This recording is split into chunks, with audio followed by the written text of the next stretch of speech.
বলেছেন আল্লাযীনা ইম্মাক্কান্নাহুম ফিল আরদ আকামুস সালাত ওয়া ইতা'আজ যাকাত ওয়া ইয়া'মুরুনা বিল মারুফ ওয়া নাহাউনা আনিল মুনকার। যদি দেশটা মুসলমানের দেশ হয় আর কোন মুসলমান যদি রাষ্ট্র ক্ষমতায় আসে, তাহলে আমি আল্লাহর পক্ষ থেকে তার জন্য আদেশ হলো সে 4খানা কাজ করবে। কয়খান? যারা বলে কয়খান?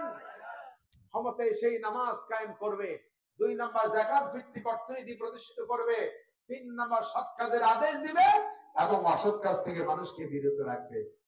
কই হাউন আঙ্কেল, তোমরা তো 12বার সংসদে গেছিলে, একবার তো বলনি যে আমার নেতা কর্মীরা নামাজ কায়েম করো।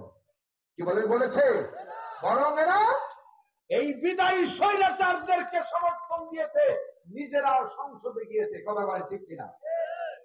সুতরাং এদেশের শত্রু এবং বন্ধু কারা মানুষের জানতে আর বাকি নাই। আল্লাহর আনুগত্য বলতে আপনি কিছুই জানেন না, কচু জানেন। আল্লাহর আনুগত্যের অর্থই হলো আল্লাহর প্রত্যেকটি হুকুমকে মানতে হবে। আর রসুলের আনুগত্য বলতে রসুল যা ফয়সালা করবেন, রসুল যা নির্দেশ দিয়েছেন, যা করেছেন তা মেনে নেওয়া। আমরা রসুলের ব্যাপারে বলি আল্লাহুম্মা সাল্লি আলা সাইয়্যিদিনা, আমরা বলি আমাদের নেতা হচ্ছে মুহাম্মদ সাল্লাল্লাহু আলাইহি ওয়াসাল্লাম, আমরা বলি আমার নেতা তোমার নেতা বিশ্বনবী মুস্তাফা, আর তারা বলে আমার নেতা তোমার নেতা সাদামাতা সাদামাতা। আমার নেতার চরিত্র ফুলের মতো পবিত্র, নামাজ পড়ে না করতে। ওরা যেই নেতাকে মানে ওই নেতা জীবনেও মদ খায় নাই, বলতে পারবে? জীবনেও জিনা করে নাই, বলতে পারবে? আমরা বলতে পারবো আমার নেতা বিশ্ব নেতা মুহাম্মদ রাসূলুল্লাহ সাল্লাল্লাহু আলাইহি ওয়াসাল্লাম, তিনি কোনো গুনাহ করেন না। আল্লাহু আকবার। আমাদের নেতা, আমাদের আদর্শ নেতা, রাসূলের আনুগত্য এটাই। আল্লাহ নবী বলেছেন লা ইউমিনু আহাদুকুম হাত্তা কুনা হাব্বু ইলাইহি মিন ওয়ালাদিহি ওয়া ওয়ালিদিহি ওয়ান নাসি আজমাইন।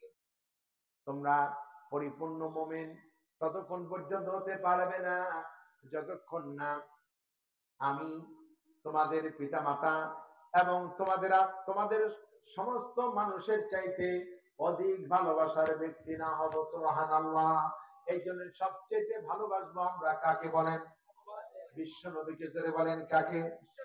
আল্লাহ রাব্বুল আলামিন কোরআনুল কারীমের ভিতরে বলেছেন কুল ইন কুনতুম তুহিব্বুনাল্লাহা ফাত্তাবিউনি ইউহিব্বুকুমুল্লাহ ওয়া ইয়াগফির লাকুম যুনুবাকুম ওয়াল্লাহু গফুরুর রাহিম। হে নবী, আপনি বলুন তোমরা যদি আমি আল্লাহর ভালোবাসা পেতে চাও তাহলে তোমার রাসূলের আনুগত্য করো, তাহলে আমি আল্লাহ রাব্বুল আলামিন তোমাদের ভালোবাসবো এবং তোমাদের পাপ রাশি ক্ষমা করে দেব। সুবহানাল্লাহ।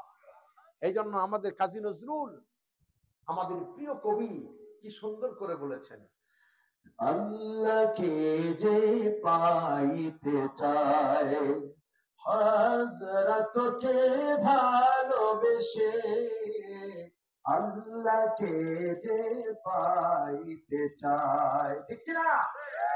রাসূল নামের রশি ধরে যেতে হবে খোদার ঘরে, রাসূল নামের রশি ধরে যেতে হবে খোদার ঘরে। নদী তরঙ্গে যে পড়েছে ভাই, নদী তরঙ্গে যে পড়েছে ভাই, দরিয়াতে এসে আপনি মেশে হযরতকে ভালোবেসে, আল্লাহকে যে পাইতে চায়, ঠিক কিনা? কষ্ট